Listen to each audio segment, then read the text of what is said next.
Thank you. Thank you, everybody. Nice round of applause. Great way to start the morning. And welcome, my friends. Welcome, everybody. It's that time again. Welcome to Morning Coffee with Mitch. Rocking yet another colorful shirt today. Not as brightly colored, but not bad. Not bad. Let me know if you like this new trend of tropical shirts as opposed to t-shirts with messages on them. Well, let's get down to business. As usual, drink it if you got it.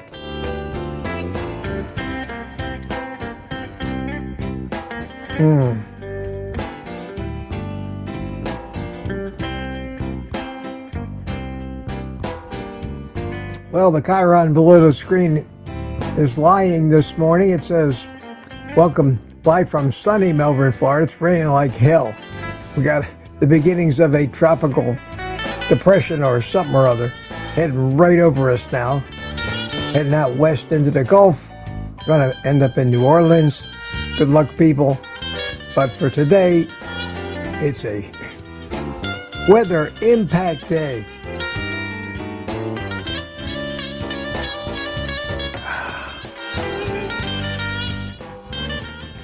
Of course,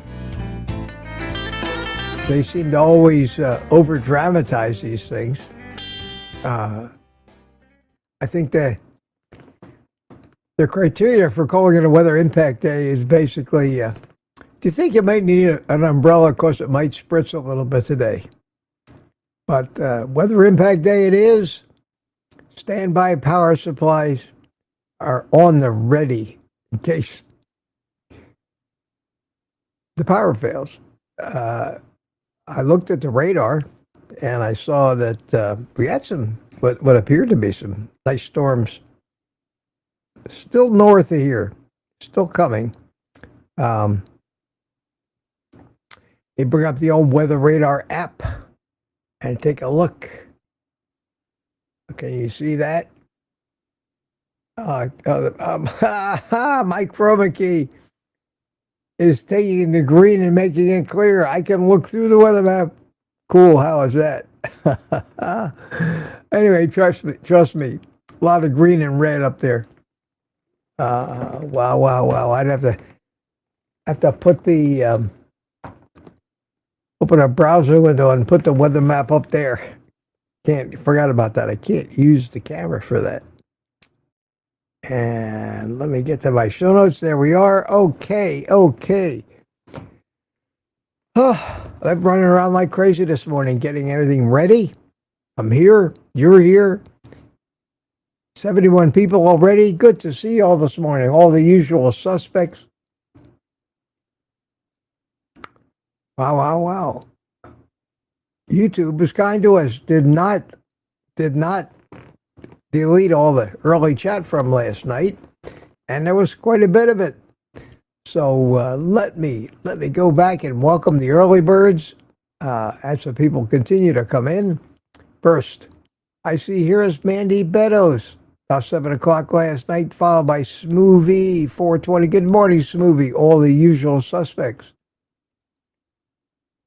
Beatitudes, see you in the morning. Michael Pregula was here last night. Mary M. See ya.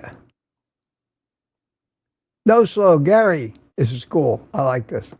I want to talk a little bit about that video that I put out late yesterday. I put it out after 6 o'clock. That video was an experiment for me. You may not have realized it, but an experiment for me on many different levels. And I learned a little something that was useful to me, and I learned a little bit of something about how my message and everybody else's message gets interpreted by people. A lot of nuance in that video, and I'll talk about it. But Gary No Slow said, great video today, Mitch, thanks to your recommendation. My ribeye steak is dry brining overnight in pure sugar. If you saw the video, you'll know what that means. But Gary's got a great sense of humor. Thank you, Gary. And B, hello.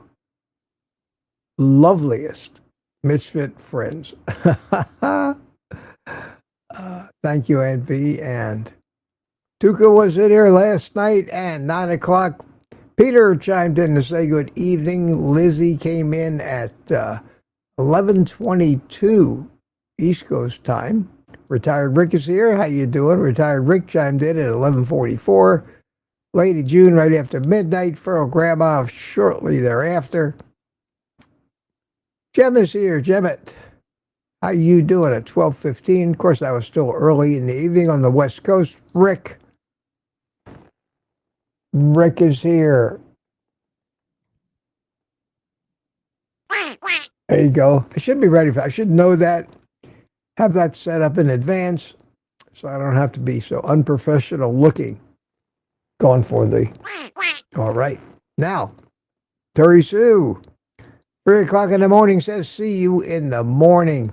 Thomas was the first one that was awake. He was awake watching kilts and typing in our chat. A true multitasker, Thomas. Main Runner is here. How you doing, Main Runner, this morning? Wondered if anybody else was here. I saw pretty steady, like 6 to 10 people logged in for about an hour or two before the show. So somebody's generally watching, whether they are chatting or not. I don't see any reason why you'd be logged in early unless you're chatting. But yeah, there are people around. You may have been off getting a cup of coffee when you chatted that. This is like a drinking game here in the morning. Every time I say the word coffee, think about coffee, smell coffee, I have to take a sip. My game, my rules, you make up your own rules. Wayne Herman, good morning, Wayne. Another great morning with Mitch and all the Mitchfits from Lake Gaston, North Carolina. And Peter chimed in. Oh no, that was Wayne Herman talking to Peter. Oh yeah, great. Got a Mueller frying pan. Yeah, I still love mine. I use it. I gotta say, it gets to the point, my kitchen is very complicated. I got all kinds of gadgets. Most of them I have for the YouTube channel to test things and try them out. Plus I like gadgets. That doesn't hurt either. But I sometimes think I could get by with the basics for me, the things I use most of the time. There's a few of them, and I wouldn't like to give them all up. But the air fryer I use, the 651 Ninja, my slow cooker, my sous vide, my carbon steel pan, and my Mueller pan. 5 things. I can make just about every recipe I've ever talked about. And speaking of recipes, I'm going to preview a little something here today so the next time I do a video and I come on the screen and you say, wow, is that really Mitch? I'll be wearing my official Chef Mitch chef's hat. How about that? Yes, sir. I'd put it on now, but I got the headphones on. But I can wear it all poofed up. I can put it over in a beret. And every cooking video I make from here on out, you'll know it's really me and not some phony me troll, because I will have the official Chef Mitch chef's hat on. That came yesterday. I was thrilled, and it's a riot. And I'm thinking also about getting a white Gordon Ramsay looking chef coat, because if I'm going to be putting myself out there as some kind of an expert cook, oh God, you don't know how funny that is. I think I really need to dress the part and look very, very professional instead of just a ratty t-shirt and shorts and skinny legs. You know what I mean? So I think that pretty soon you're going to see me. I don't have the coat yet, but I did get the hat yesterday, and it's funny. Be sure and watch that video. If not for the recipe, if for me just clowning around. Mike Seeley, good morning to you. How you doing? From Melbourne, Florida. Sandy Blythe. Sandy, it's been a real race for number one in the chat this morning. We've been jockeying positions, but Sandy held on for quite a while. Jeff Johnson, the name you know, good morning to all Mitch Fitz, and main runner got back here this morning. Rick is now here. There you go. And wow, it's really nice to be able to use my right hand for the mixer. Sandy Blythe for Grandma Rockin' Keto Amy. Hi, Amy. How you doing? Good to see you here this morning. And you were racing for number one. I see 5 chat entries in a row from you. 8:15 for Grandma came back. Mike Seeley Jr. from Tampa. Terry Sue is here. Hi, Terry. Good morning. Good morning. And Tina Schweikerath is here. Good morning to you up there in Maryland. Good to see you. Good to see you. 825. Tammy Pitarch chimed in. God, I can really count on you guys to be here. That's great. Really great. Watched Kilts this morning. That No Carb Barb. Great guest. Great guest. Her story was compelling. If you listen to what Carnivore has done for her and the main problems that she had. Wow. Look at that. Scrolling across the screen, John Beatty. John Beatty sent 5 gift memberships. John, thank you so much. Let's see who got the memberships today. Cindy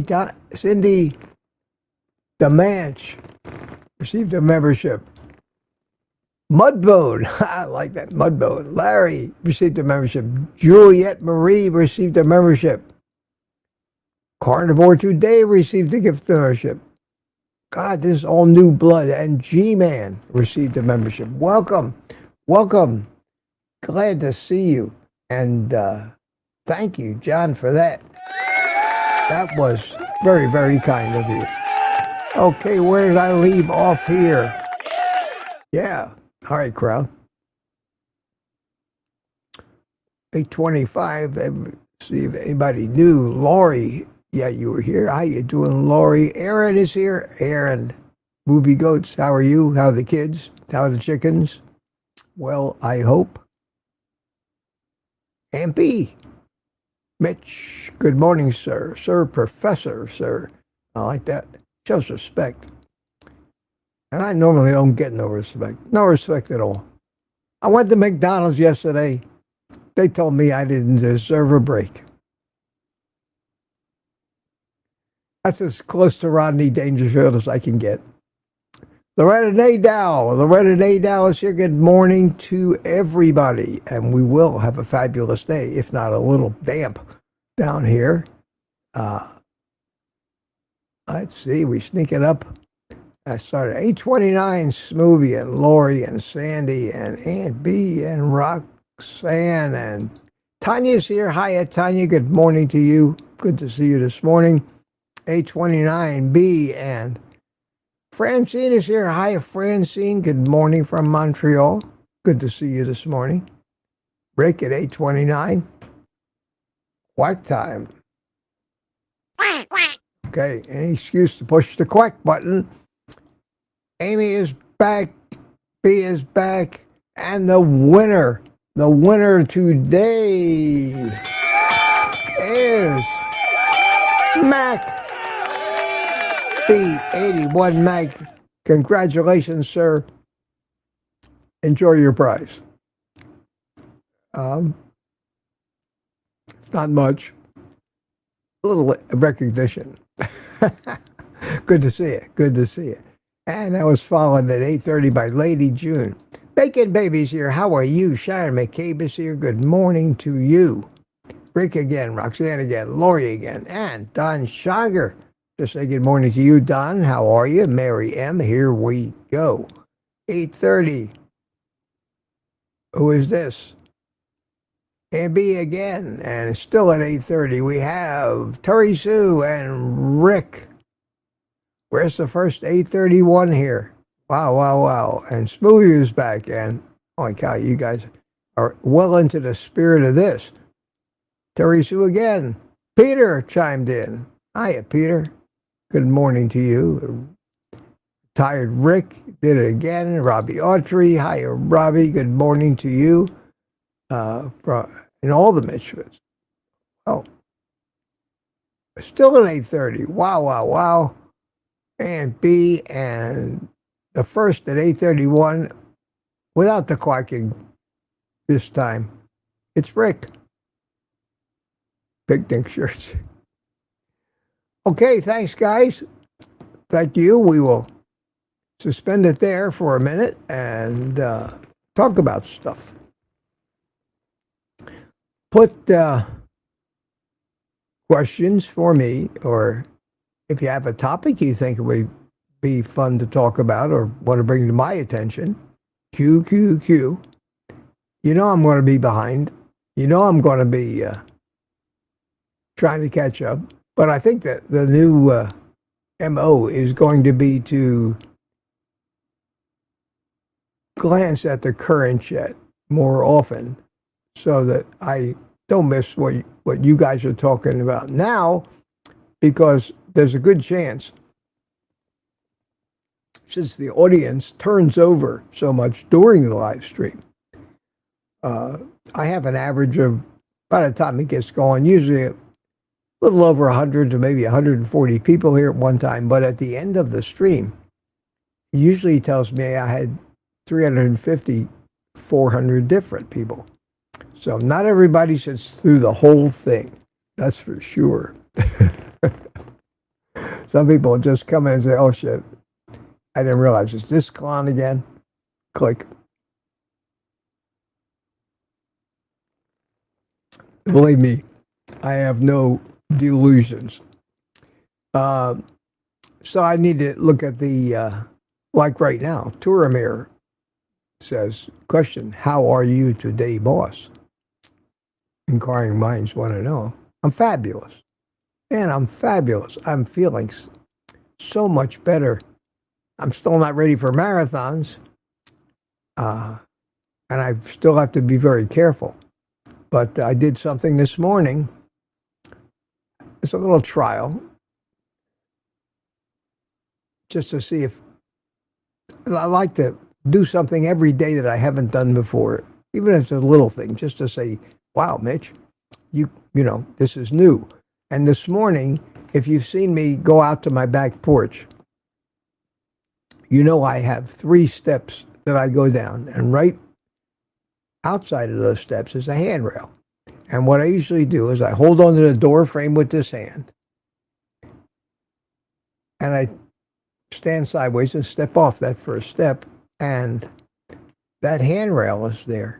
And today I said, I wonder if I can do this no hands, just the same way, sideways, but I go from step to step, balancing myself and not holding on to anything. And if I feel any problem, I grab on the handrail. I mean, it wasn't dangerous. And I did it. I went all the way down the first, second, and then down to the ground without touching anything with my hands. And then I've stopped using the walker that I have by the door there when I walk over to the couch outside and walk around back to the shop and back to the couch. I, for weeks now, have not used that walker for anything, just walk around. So things are improving. Not that I don't have a long way to go. Not that I don't still have to think about lift your leg, Mitch, don't drag your leg. But more of it is becoming automatic. So there's just there's no speeding it up any more than it's happening, this recovery. But boy, God, am I thrilled compared to others that I've heard about what carnivore is allowing me to do. I got a comment from somebody yesterday who said, I had a stroke 5 years ago. And I'm paraphrasing here because I may have the dates off a little bit, but he's been recovering from a stroke for 5 years. About a year ago, he said, I went carnivore. He said, as soon as I started to do carnivore, the recovery really started. So 4 years of very little recovery. As soon as he started eating carnivore, bang. Now he says he's doing great. Well, you hear enough stories like that. You first have to say, does this person have an agenda to lie? Obviously not in this case. Is he getting paid for misleading me? No, I doubt it. He identified with my message these days that, in my opinion, I don't think there's any better way to recover from any kind of physical malady. Even a wound seems to heal faster on carnivore. So I was tickled to see that. So I'm healing, and it might take a year for me to be back to the point where I'm walking around the community with a camera again. The only nagging worry I have is, since I had one stroke, am I likely to have a repeat? There's nothing I can do about that. So I just assume that it was some kind of a fluke caused by the head injury I had. And continue to go forward. Continue to go forward. That's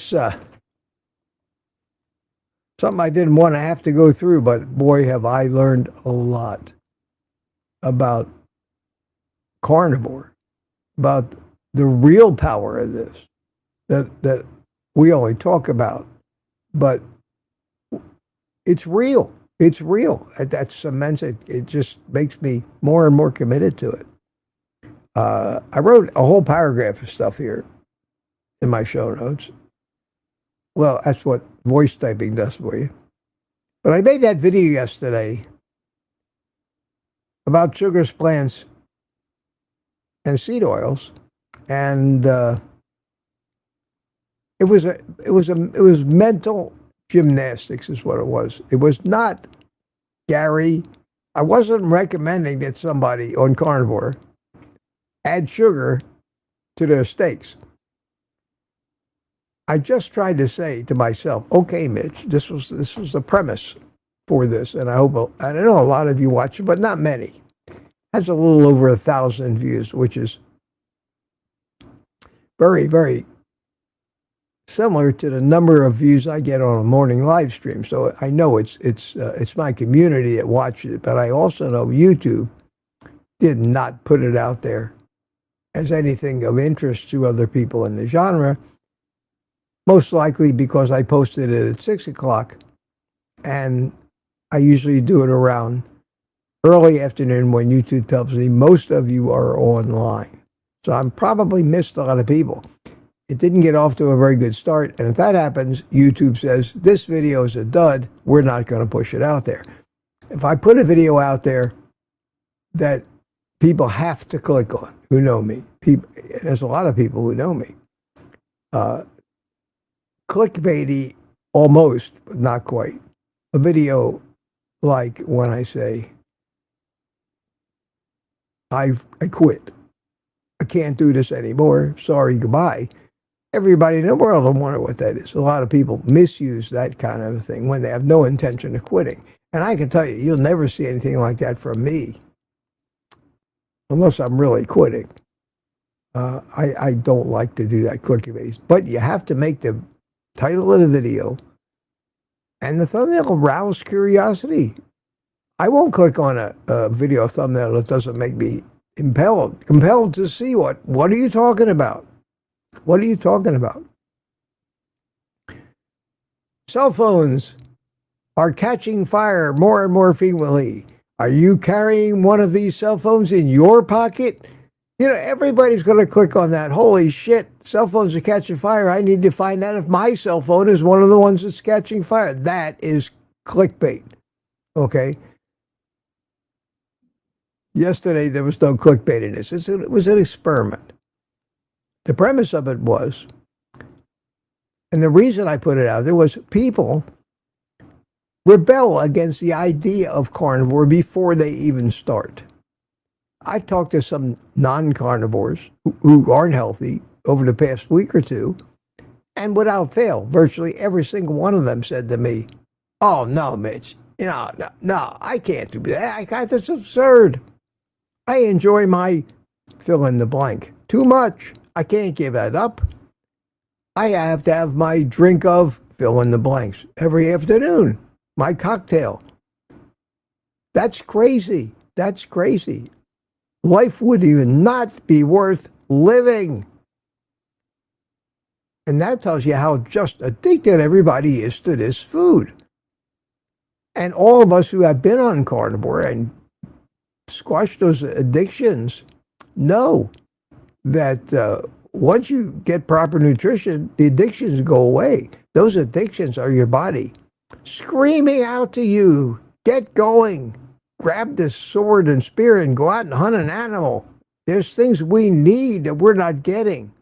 And we're going to keep hounding you to keep getting off your ass.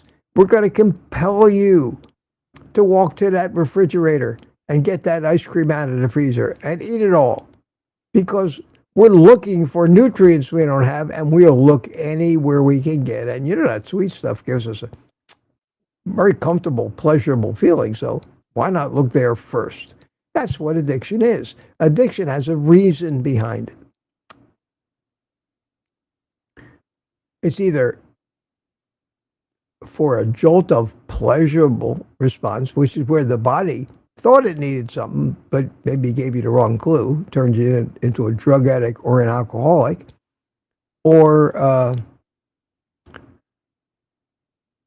the pleasure center.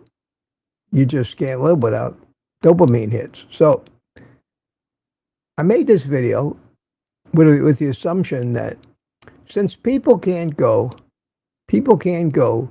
pure carnivore, of the three evil things that people eat, the seed oils, the sugars, or the plants, which would be least harmful?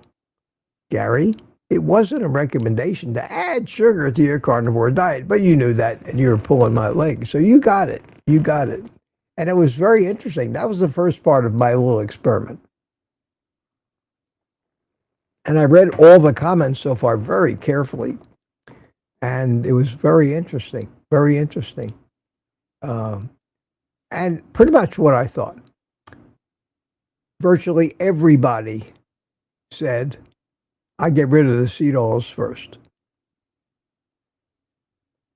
Well, that's easy to understand. Number one, we're barraged with seed oils are bad, industrial machine oils. We've seen videos of how they make them. It's disgusting. We know that they were originally invented to be machine lubricants, and they don't taste. There's nothing addictive about them at all. Period. They gain popularity because of the demonization of the animal fats. But it's just a fat, but it's just not real good for you. And it oxidates everything. It goes rancid quick. And that's what oxidation is. Rancid. When something goes rancid, it's oxidizing. Well, that's what happens when you put this stuff in your body, as opposed to animal fats, like lard or tallow or bacon grease. You know, you leave that out on the stove for 2 months, it does not go rancid. It doesn't oxidize. How can they say that a non-oxidizing fat is bad and that a fat that goes rancid before you open the bottle of that crap is good? But that's what they say. Just another thing that shows nobody's thinking. Nobody's thinking out there. They know that the seed oils are a hell of a lot cheaper to produce than the lard or the tallow. And we can make a lot more profit on it. So, yeah, Yeah, going to be healthier. Yeah. Get the PR department right on that. So that was the first thing. And that left sugar and plants. Left sugar and plants, which is worse. Which is worse. Both sugar and when I said sugar, and this was a misunderstanding, and maybe I should have explained it better. A lot of people said there's no difference between sugar and plants. All plants are sugar, are carbohydrates. Well, that may be true, but there's and sugar comes from plants, the way we eat it, sugar or honey, but the sugar comes with the plants in the form of carbohydrates. I wasn't talking about broccoli when I was talking about sugar. I wasn't talking about spinach or vegetables. I was talking about like cane sugar, beet juice, sugar. The sugar itself, without all the other shit, is usually going to not have the plant toxins. If you eat just pure honey, no plant toxins. You eat table sugar, no plant toxins. So I should have probably made that more clear. When I said plants, I meant any plant that has anything in it other than sugar. And I got the, well, what about fiber? Well, as far as I'm concerned, fiber is cellulose. That's not sugar. Maybe a carbohydrate, but it's not a sugar. So, yeah, all carbs are sugars, but not to the extent I meant. So if there's a misunderstanding there, I apologize. I was talking about if you had to add a salad to your carnivore diet or some Kilt's ice cream with a little cane sugar in it, which would be least harmful. And when you look at it that way, it should be a no-brainer for us. What we know about plants. You should say, well, in the ice cream, you got mostly fat and animal products with a tiny little bit of sugar, but without the inner nutrients and the defense chemicals that you find in the plant bodies themselves. I would think that you would eliminate the seed oils and the plants. And if you had to allow yourself a little sugar now and then, it's not going to hurt. And there's a reason for that.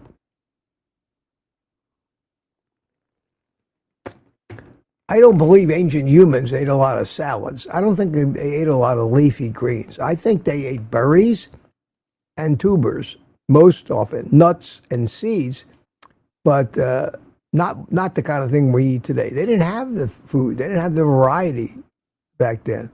But yet they did eat sugars as survival food, and it is part of our history, and it goes back way, way, way back. So I would say this is nothing new for humans, and probably not as harmful as we make it out to be. And I've seen some studies out there, and then I'll stop talking about this. I've seen some studies. Chris Kenobi, you know who he is? He's the guy that really demonizes seed oils. And they did some real meta-analysis of a lot of studies about the rates of disease over the past, say, 50 or 60 years, and about the different effects and which made it worse, the seed oils or the sugars. And when you take the seed oils out of the mix, the sugars was kind of a constant. With the seed oils in the mix, up they went. We can thank Crisco for that, and margarine and all the other bullshit. But I think the seed oils are definitely better than the sugar. And I kind of believe those studies because we had plants in our ancient evolutionary history. We had sugars in our ancient evolutionary history, but we had no seed oils. We didn't manufacture seed oils. So we just don't know what to do with those things. And they get rancid, and they cause people to need huge amounts of antioxidants. And that's one of the reasons they tell you, eat more fruit and vegetables, take supplements, you need vitamins E. They're all antioxidants. Well, don't eat the oxidants in the first place. And no greater oxidant than seed oils. It's interesting. So I thought I'd clarify that a little bit. I didn't want any misconceptions, but it was an experiment for me, and I learned a lot about the timing of the videos, and I learned a lot about how you think about these kind of subjects. So it's kind of an exercise in critical thinking, which makes you go back and pull on what you've heard before, what you know, what you believe, what you don't believe. And the answers were very, very interesting. And not everybody agreed with my answer. Many people, more than the other way around, said, I give up the sugar before I give up the plants. And that indicates they just really like their veggies and have a positive user bias, or B, they haven't been privy to the data that shows just exactly how much more harm plants do than actual sweet tasting sugars without all the plant toxins in them. I may make a video like that. These videos generally are very specialized, and they do not ever go anywhere. But hopefully, a few people might see them and say, "Wow, I didn't know that." And I'll put some references maybe in the show notes. Although I'm not big on that. I just talk about what's on my mind and let you all research it for yourself. Very rarely do people go into the descriptions of the videos and start clicking on all these links and go down the same rabbit holes that I have anyway. And it's a lot of work to do that. Okay, I've wasted enough time. It is 9:06 already, and I am now officially more than 30 minutes behind in the chat. So let's stop right here and take a look at the current chat and go back a little bit and see if there's any recent questions. Lori Watts said, Mitch drinks his coffee black and upset. Are you guys debating how I drink my coffee? Or are you somebody saying that I shouldn't be drinking coffee because I'm a carnivore? That's another bit of nonsense. This nonsense of being a pure carnivore makes it impossible for most people. And interestingly enough, when you become a carnivore, and if you keep doing it, and you don't cheat, and you don't deviate, and you give your addictions a chance to go away, you'll find, like most of us have, that your need for any variety just goes away. Food is not entertainment anymore, and you don't need food to get pleasure out of it. You eat food for the reason it's intended, to get nourishment out of it. And you stop wanting the variety. You stop wanting it. And you find yourself eliminating more and more and more stuff until you get to a point where you could eat 2 or 3 items. There are people on this diet that live on ground beef alone and are happy, and eggs and bacon. That's almost me. Now, so you may think you want something. You may think you need something. And you end up being 100% pure carnivore without even trying. And the longer you do it, the closer to that 100% you get. But that doesn't mean that the definition of carnivore isn't 70% or more of your nutrition from animal substances. And this business about being Nazis about it and telling everybody, because I get plenty of people tell me, you're not a carnivore. Well, go to hell. You be a carnivore. You do whatever you want. But I try to live in a real world and based on real history, real information, real studies, not phony studies. And it's not a cult. It's not a religion. It's not a religion. You can, as long as you're not addicted to it, have a few carbs in your diet. People on keto do perfectly fine unless they're carb addicts, and then they're not on keto anymore. The fastest way to tell if you're a carb addict is try to do keto and see how long it takes you to start binging and blow the whole diet up. And if that happens to you time after time after time after time, like most people, So I think a friend of mine, somebody said to him, you know, you need to quit smoking cigarettes. He said, I have quit 1,000 times. Well, you know, if you tell somebody you need to stop eating junk food, and they say, well, I did stop 15 times already, then you're an addict. And you got to abstain. And that almost requires strict carnivore, Nazi carnivore, lion diet, stuff like that. And many of us have to do that, or we're not strong enough to overcome our natural instinct to crave everything we see. That makes life miserable. You can't live a life denying yourself the things you really want. You can't live that way. Life is miserable that way. You have to live life content and happy and not being hounded by cravings for things that you want. And sometimes pure carnivore is the only way. But that's not for everybody. So please, if that was what it took for you, don't be judgmental of everybody else. They may not need to be that strict. Kiltz isn't that strict. And I don't know too many people that are more carnivore than Kiltz is. Eating his almost raw ribeye and fat.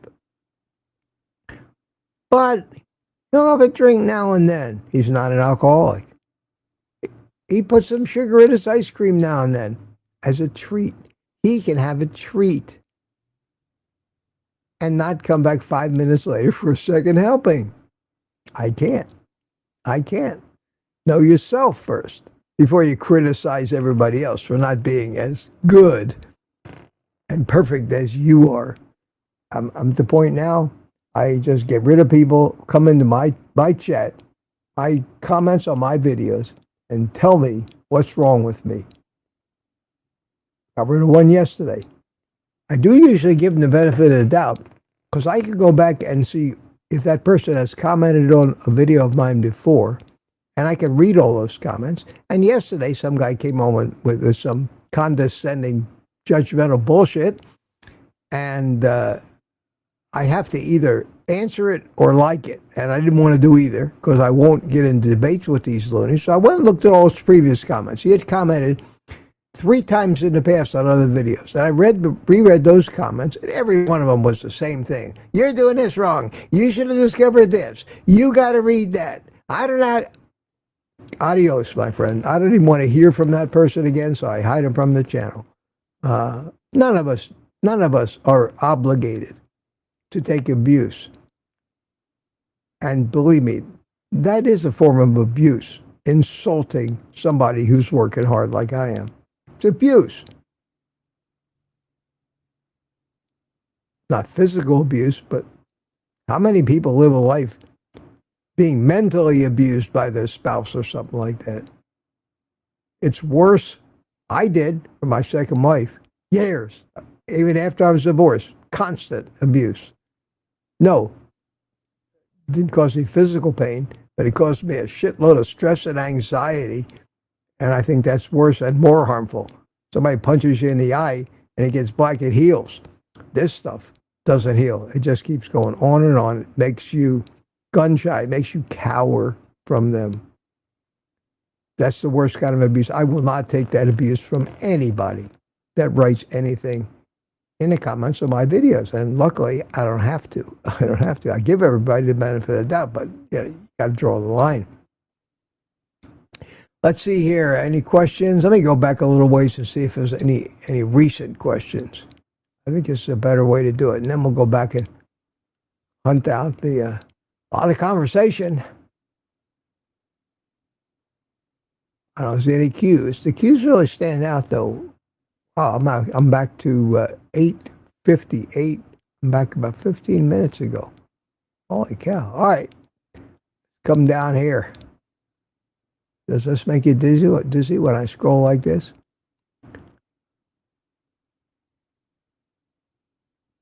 Talk about decaffeinated coffee and by talking RR. Peter says, go back and watch Mitch's videos about how to start carnivore. The first rule is to never let yourself get hungry. Second rule, hide your scale. That's it. It's just that easy. Just that easy. It's just that easy. So easy a caveman could do it. And he would do it if he had had scales back in those days. They had nothing back in those days. They didn't have, how the hell did they do it?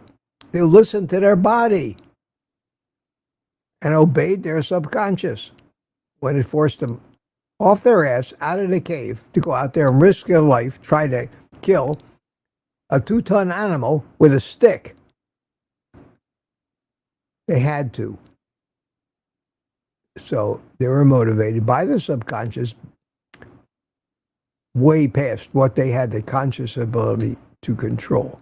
And if any of you don't think that 50,000 years ago, those humans, those Homo sapiens, were dumber than us, they were probably smarter than us. They had bigger brains. The Neanderthals had bigger brains than we do. They managed to survive for a long time. What we've done to ourselves since the beginning of the agricultural age, 10 or 15,000 years ago, has cost us about 10% of our brain size. It's shrunken our jaws down, which is causing all the dental problems that we have. The orthodontists love that. There's no excuse for teeth in the mouth of a human to be crowded.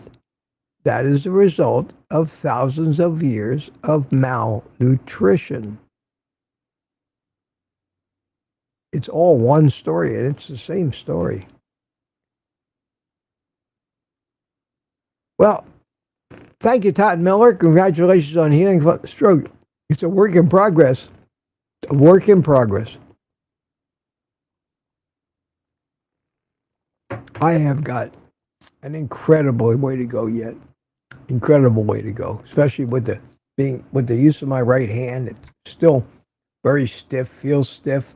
Towards the end of the day, it gets very heavy as I get tired. I fatigue easier. I'm regaining my balance. I still have a slight slur to my speech that I can hear, and anyone who understands it can hear too. I'm doing pretty good, and I feel pretty good, but I'm not ready to hit the world yet running, and it's going to take a while. It's going to take a while, and there may be some things that never recover. That's entirely possible. The good news, I listened to Dave Mack. I got a comment yesterday or a couple of days ago. It says, so far I know about 2 carnivores that have had strokes. Do I need to worry? Well, how many carnivores do you know that haven't had strokes? Why don't you look at it that way? Propaganda. Stop listening to the crap that's out there. People trying to scare you away from something that you know is a wild exception. Yay, 2 carnivores had strokes. Me and Dave Mack. Dave Mack had his at age 17, 30-something years ago. I had mine at age 77, 4.5 months ago. I'm sure there's other carnivores that have had strokes. There may be a lot of them. We're human beings. Most of us have been damaging our bodies for decades and decades. Go carnivore, you carnivore 3 days, have a stroke right away. Oh, carnivore caused you a stroke. Jeez, give us a break. Give us a break. You don't get heart disease in a day.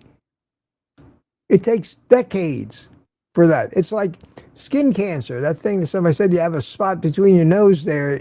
It's probably melanoma. You need to get to the doctor quickly.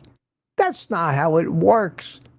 Colon cancer takes decades to grow. That's why you don't need a colonoscopy, but every 5 or 10 years, unless you got a ton of polyps that had to be removed, then you're really doing something that's causing cancer. They all blame it on heredity. No, stop eating fiber. You reduce your risk of sugar. You'll reduce your risk of colon cancer probably to 0. We know this now. They don't tell you these things. It takes money out of the medical community's pocket. They want to rope you in, scare you, make you come back more often. Fear terrible outcomes so that you'll get more lab tests, more office visits. They can prescribe more drugs, get more kickbacks from the drug companies. It's a machine designed to profit on your misery and suffering. Don't let them, if you can help it. But don't let them blindly, because there are real conditions. There are real illnesses. There are things that, whether you're carnivore or not, don't matter. Get in a car accident and break every bone in your body. You might heal faster as a carnivore, but you need a doctor, my friend. So, but that's become a way of life with us. They have got us conditioned as a society now to know that the most important person in our life is our primary care physician. Every TV ad tells me, ask your doctor this. Check with your doctor about that. Ask your doctor if you don't need this new drug. Well, I can't get a hold of my doctor. I don't know about you. If I had to get a hold of my doctor and ask them about everything they're telling me, I'd have to have a dedicated line to the guy or gal. There's not enough doctors to give that kind of support to the entire human race. They're trying to sell you something.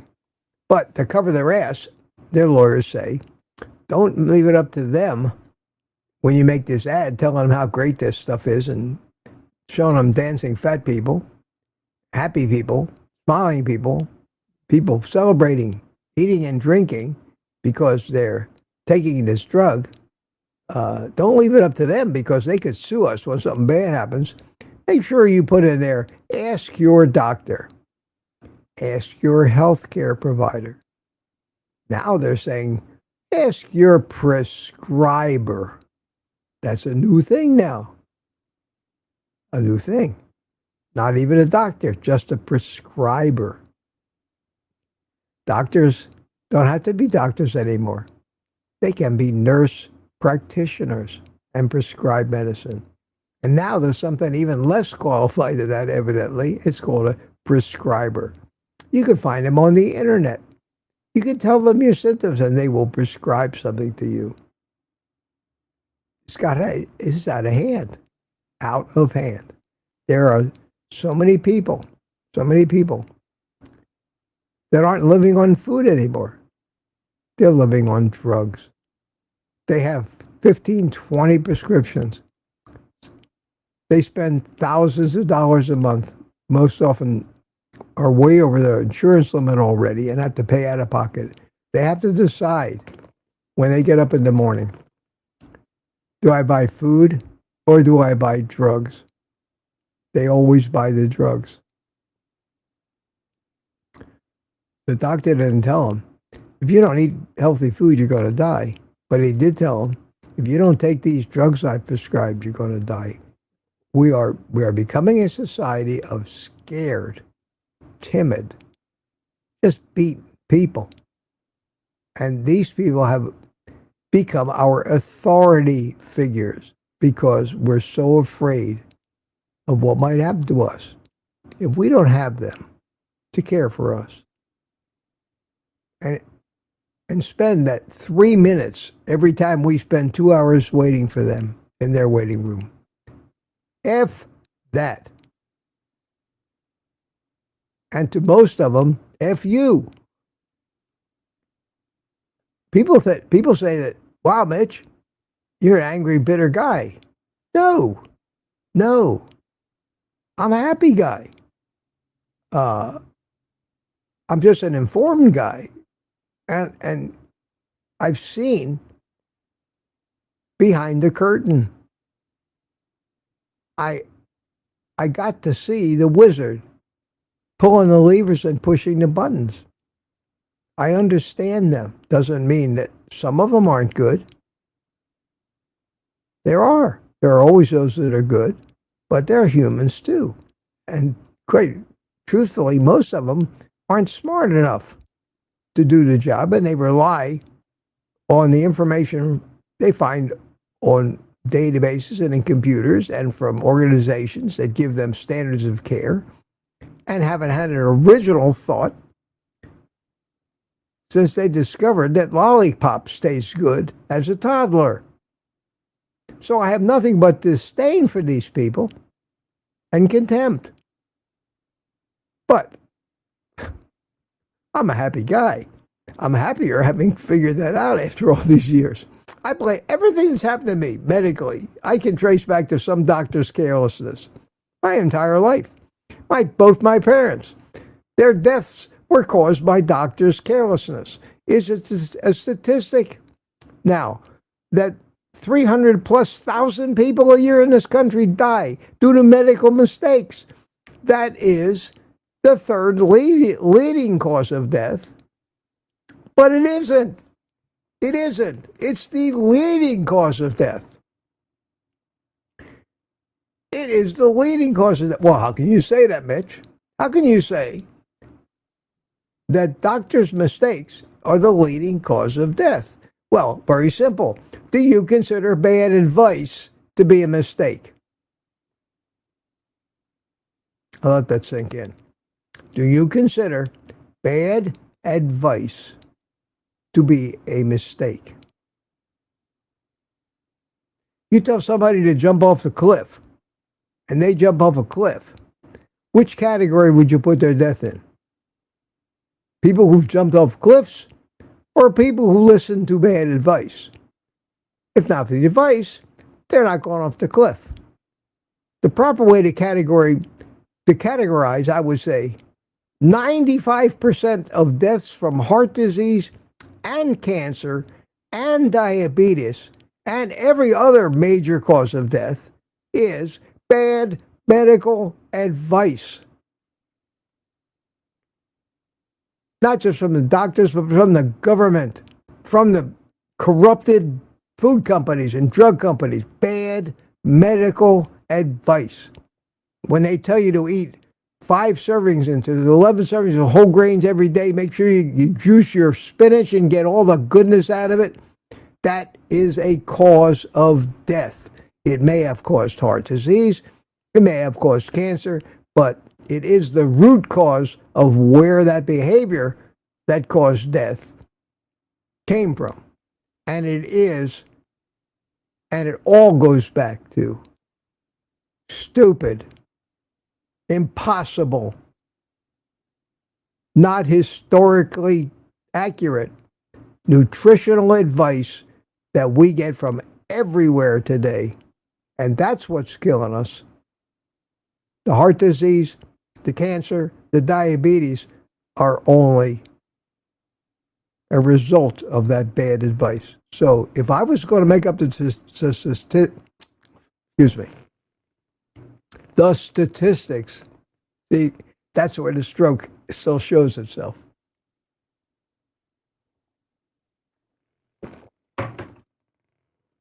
But all in all, I'm doing pretty good at it. That's what I would categorize it as. And I would be beyond a doubt, I would consider that the number one cause of death, and behind it at number 2 would be old age. And that's because there should be nothing other than a fatal accident. Slipping and falling in a shower and killing yourself, being in a car accident. But that should be way down the list. The major causes of death should be old age. If you balance the numbers. But the major cause of death in this country is just pure and simple and easy to understand and identify and trace and follow bad advice about nutrition.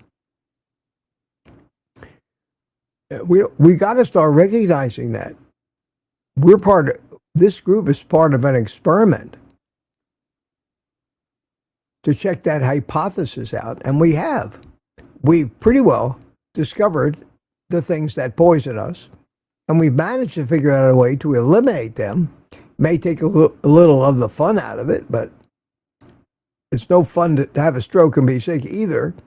I did it for so many years. I'm sure that a lot of my own fault that dictated what happened to me, especially when it came to the arthritis and the kidney stones and all that stuff. But I'll get through it. I don't know if this was a great tangent to go down, but I think it's a dose of reality. Bad advice. And you need to think, every time you go in there and some medical professional with a clipboard comes out and starts asking you all these questions because they don't know shit about you, or gives you a hard time when you tell them, I'm carnivore, my cholesterol is 600. And they panic. Tell you, you're about to die, you need to take these 3 drugs, we need to put you in the hospital, you'll be dead by tomorrow. Look at them and say, that right there, you are the leading cause of death of humans in this country. And anybody who thinks anything else either isn't looking, isn't thinking, or they're deluding themselves. That's okay. But don't expect me to do it just because that's what you believe. And I don't expect you to do anything because of what I believe. I'm just expressing my opinions here. And if you think my opinions have some merit, start thinking along these lines. That's how I think. When I was in the hospital, I got to see a new doctor every 5 minutes. It was crazy. Every night, some new doctor came in. I'm Dr. So-and-so, I'm doing the rounds tonight. How you feeling? Okay. Put a stethoscope on my chest for 37 milliseconds. Okay, that's great. It's great. Okay, thanks. You're doing good. I'm going to write another prescription for you, which I think you need, but nice meeting you, Mitch. See ya. Boom. Next patient. These guys don't know shit about you. How could they? They look at your blood test. Oh, I see your cholesterol's a little high here. We need to get you about a stronger dose of statin. Yes, sir. They're killing you, those people. They are the leading cause of death, and those like them. Approach them always with that in mind, and have the guts to see them for who they are. A bunch of Porsche driving, country club member,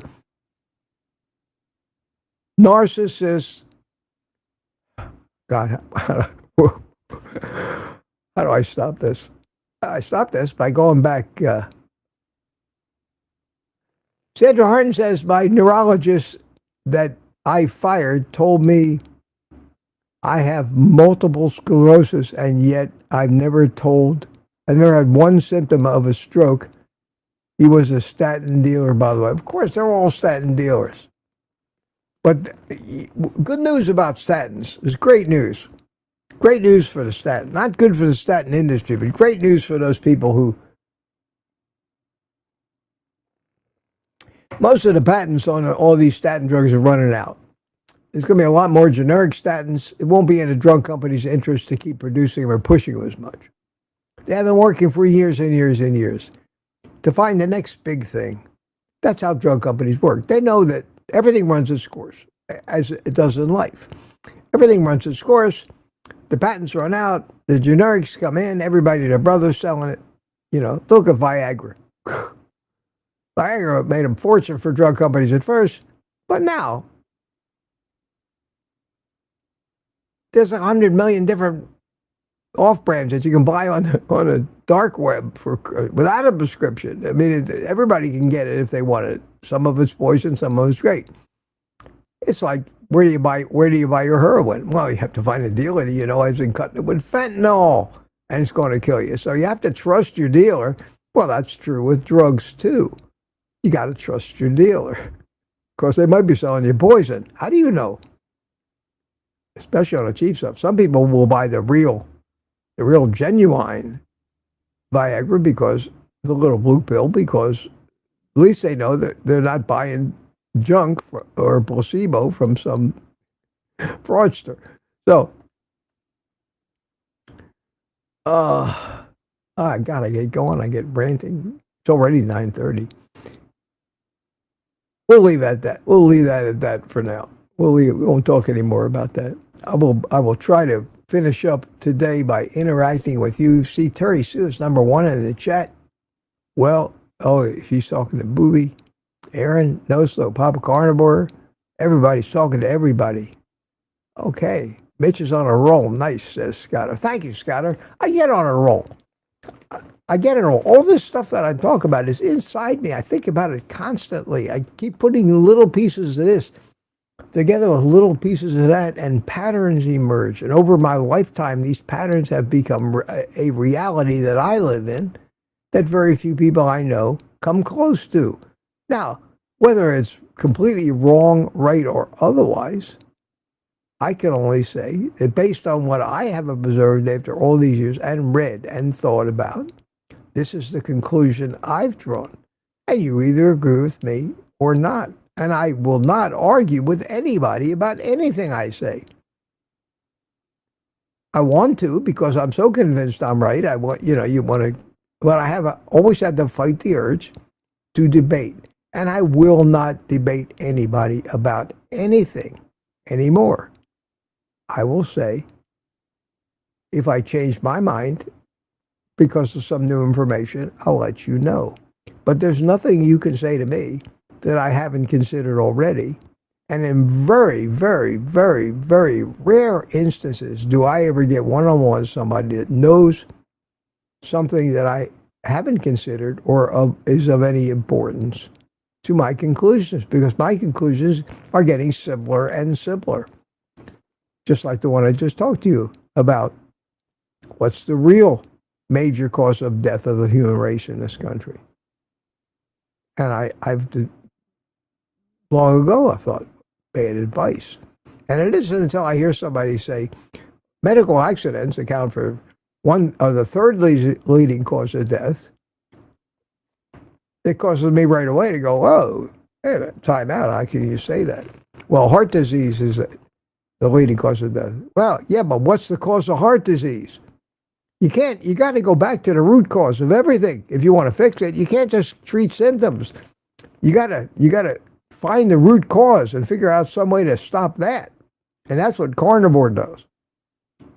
Stops the root cause of virtually 99% of all things we call diseases. It's a no-brainer. But is it easy to do? Yes, it's very easy.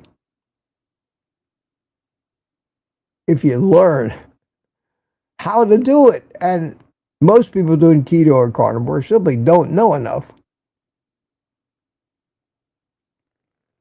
about the underlying science to avoid the pitfalls. I'll tell you what I'm going to do right now, because it's getting late. I usually end up going to 10 o'clock, so we got some time yet. I'm going to go back to the beginning of the chat, and I'm going to just really scan real quick for questions, because if you take the time to type a question for me, I want to make sure that I have found it. I don't always find them all, and there is a sea of chat to go through. But since I'm doing this, whether my answer is worthwhile or not, I at least feel like I owe you. I owe you a look. Most of the chat is just that. And I encourage that. That's great. That's great.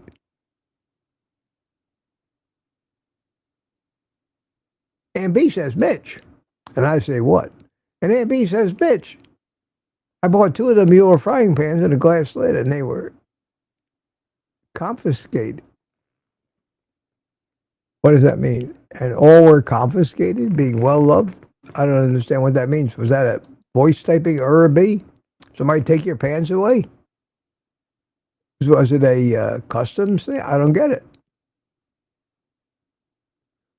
Gary says, Mitch, you need a signature knife set to sell. No, I don't want to sell stuff like that. That's for sure.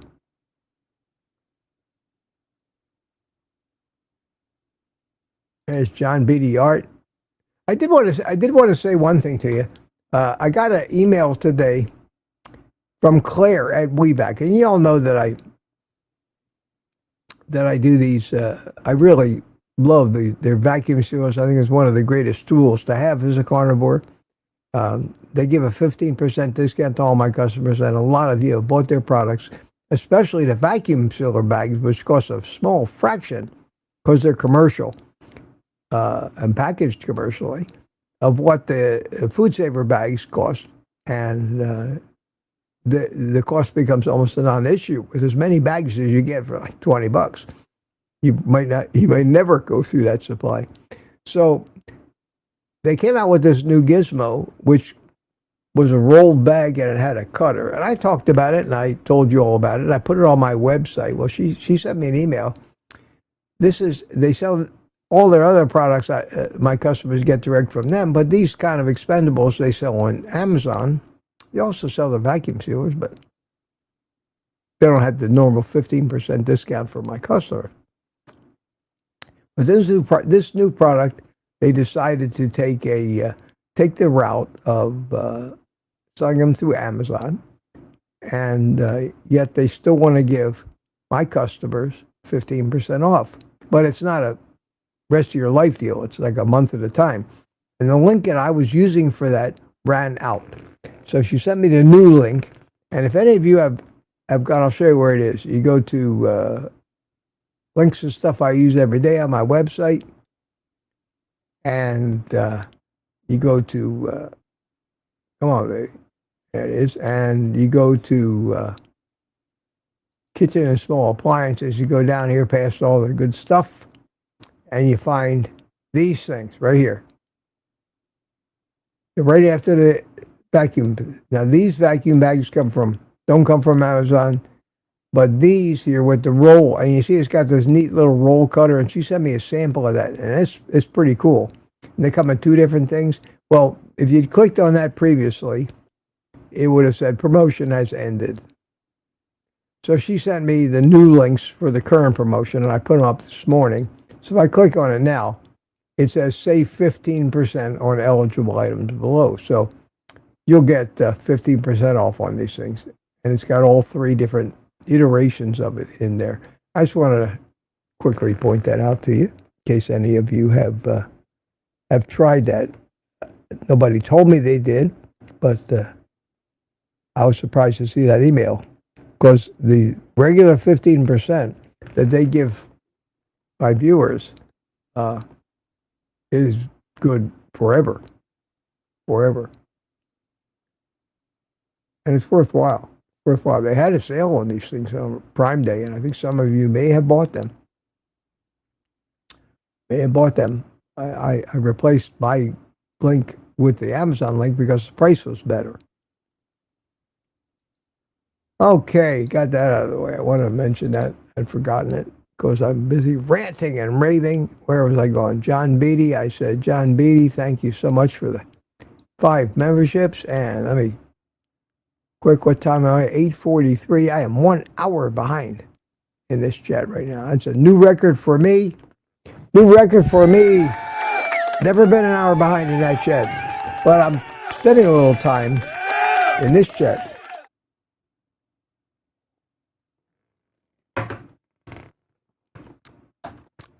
Tanya says in the current chat, Mitch, I'm trying to get the restaurant to order the way. Yeah, it's great. I had one in my restaurant, not a WeVac one. It was a long time ago, but I had a chamber. We paid thousands of dollars for it too. It wasn't any better than this one from WeVac.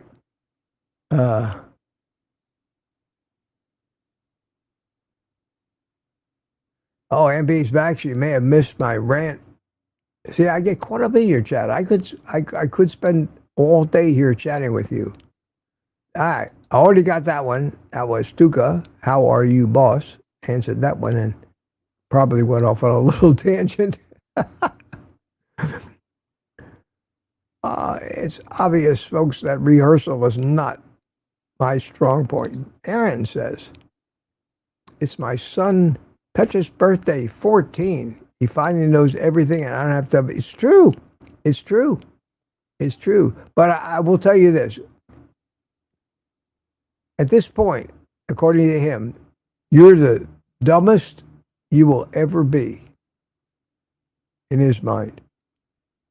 And as he gets older, you will start to get smarter again. Until when he gets to be 40 or 50, he will finally realize you, Aaron, were the smartest human being he ever knew. So there's that. One of my favorite sayings. The older I get, the smarter my parents become. If that isn't true. Okay, I have to be careful here because I can almost speed read when I go by this fast and I pick up on a word or something and I slow down and then I get sucked into the chat again. It's like The Godfather. The Godfather. You know the scene. I thought I was out, but they pulled me back in. Well, that's how I am with the chat.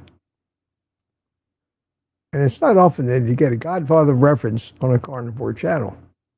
How about that? Peter's chiming away, and don't see any questions, any questions.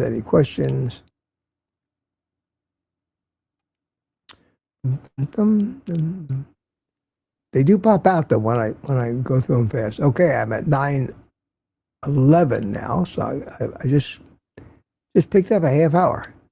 All right, we're doing good. I'm having a ball today. I'm really having a good time. I was thinking about that this morning because I got up early.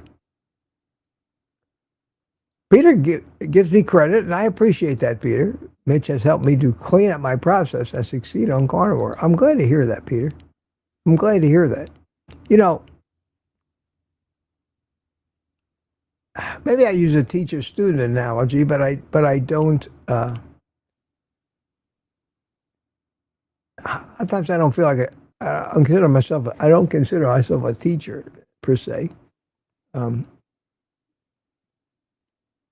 But like the pride that a parent might have seeing his child turn into something terrific, a teacher probably has that same amount of pride if he's a good teacher. When one of their students starts to do real well. So it's nice. A teacher, I imagine, would love to have the student acknowledge it now and then. Yeah, Peter and I, we've had a, like a husband and wife when they first get married, they have a few rough patches to go through. He says, I can't thank Mitch, Professor, enough despite that he likes to pick on me sometimes, but that's because he likes me. He says, it's true. It's true, Peter. It's true. But that's all in our past. Here's the question. CB Carmack, Carnivore today.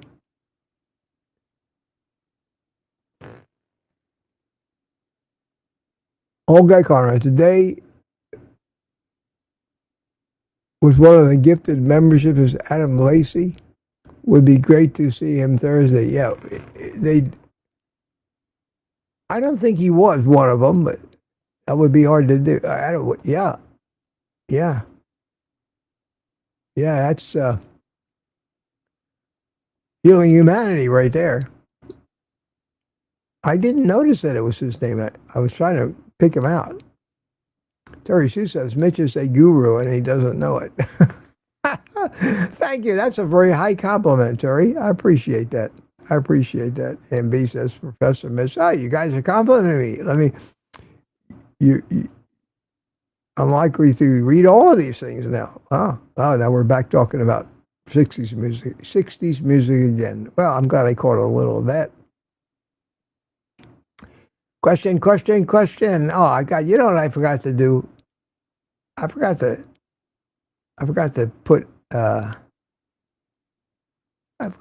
did yesterday too. I forgot to turn that banner off. Somebody remind me, I know it's hard to scream at me, but somebody remind me, turn off the banner after 5 minutes. I want to welcome everybody, but, there comes a point where you've all been welcomed already. I'm scrolling away. And 9:25, wow, getting closer. Not a lot of questions, but probably okay right now. Maybe you guys don't ask the questions because you know that I won't see them until later on in the stream, and you have no intention of still being here.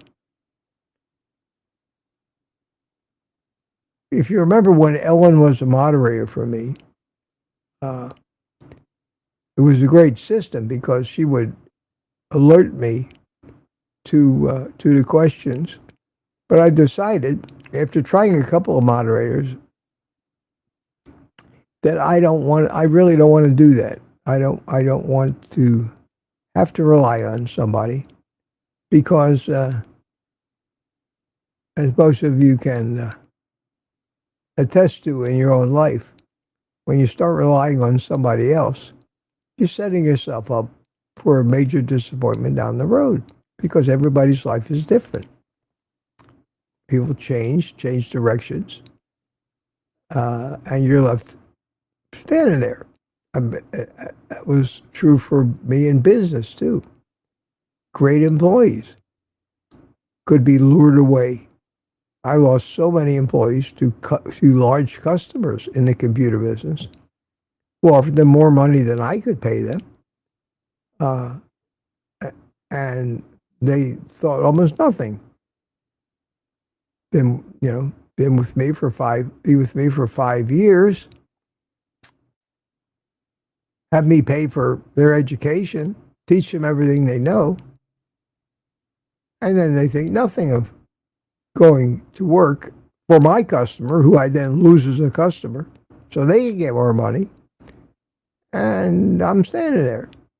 And they say, I can't see anything wrong with this. Selfish, unloyal people. My life's been full of them.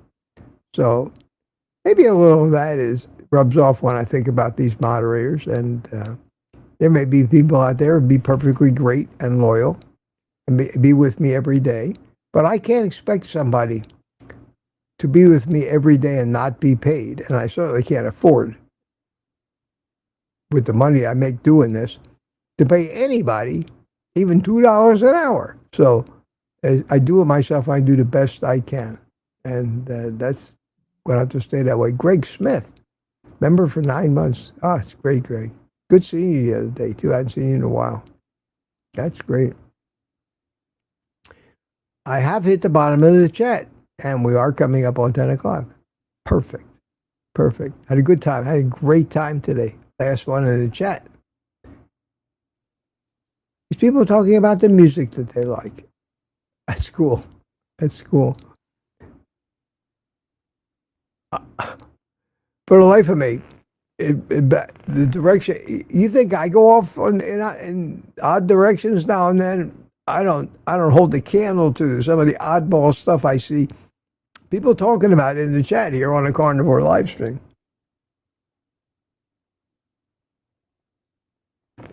Todd Miller says, Mitch, I found you over the weekend and have enjoyed the videos I've watched so far.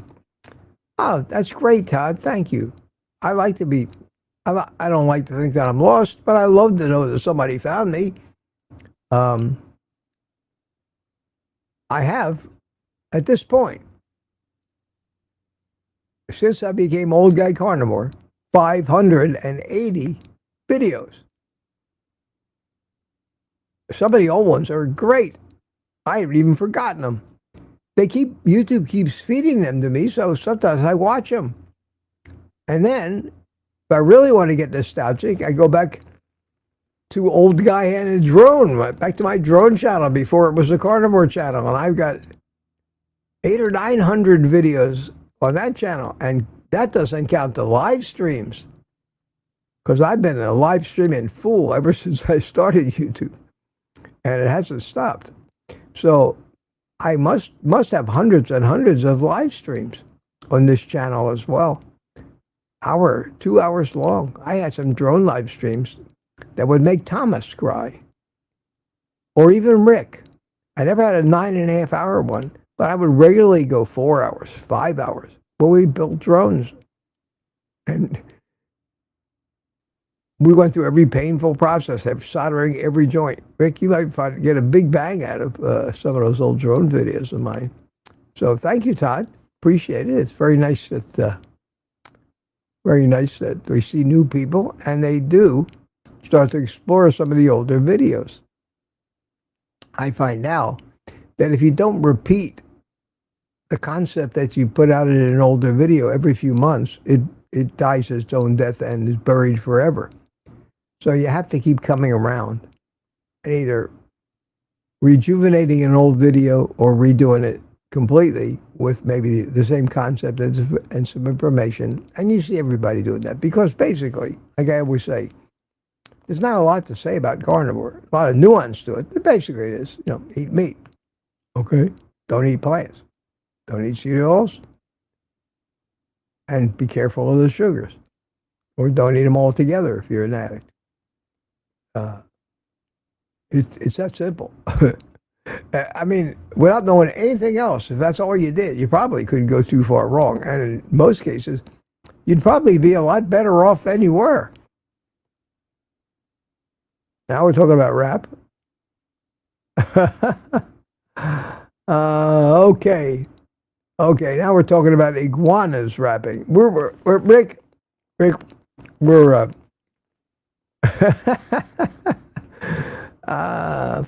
for your information, I do not like rap either. Although some of it is very clever when you think about it. I certainly couldn't do it. Yeah, we're talking about music. Okay, I think we're at a good stopping point for today. Save a little conversation for tomorrow. I do appreciate. See, I didn't put my buy me a coffee link up there, so nobody bought me a coffee. Proving once again that my father was wise and right. If you don't ask, you don't get. So I'll ask tomorrow. Thank you, my friends. Here's a little happy music for you, too. A little happy music to start your day. Say goodbye to everybody in the chat. Attendance was up today. I was happy to see that. I'm still trying to adjust the volume with my right hand, and it's getting there, but not quite there yet. No slow. Gary made it to number 2 today. Lori Weissel, music, kitchen witch, Mitch Fitz, disperse. CB Carmack with every emoji known to man. Yes. Rick says, have a great day, and we'll see you tomorrow. You can count on me being here, guys, and I can count on you. And it's great, and I love it every morning. The highlight of my day. The highlight of my day is spending an hour and a half, maybe 2 hours with my friends. And I don't know who to thank, but I'm very, very happy that I can actually do this now. And I can do it and not take away from my recovery. I really believe that it helps my recovery. It helps keep my mind sharp, helps keep me thinking, and I thank you for that. Because if nobody was watching, I would sit here in front of a camera, vibing all day long. Rick says, I predicted your recovery, Mitch. Well, thank you, Rick. If you know something about carnivore, you can pretty well predict that people will heal faster and recover faster from any medical thing, any damage. That's a given. And if that helps you recover so fast, just kind of makes logical sense. Maybe you should just do that all the time. At any rate, folks, thanks for coming today. Great to see everybody. I'm going to go put on my ratty t-shirt. I may not. I haven't thought about it, but maybe.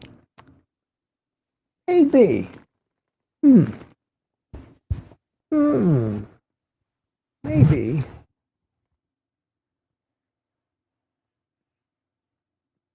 Put on my Chef Mitch hat. It doesn't fit over the headphones. Yeah, I'll put on the Chef Mitch hat. Hit the kitchen. We'll see. We'll see.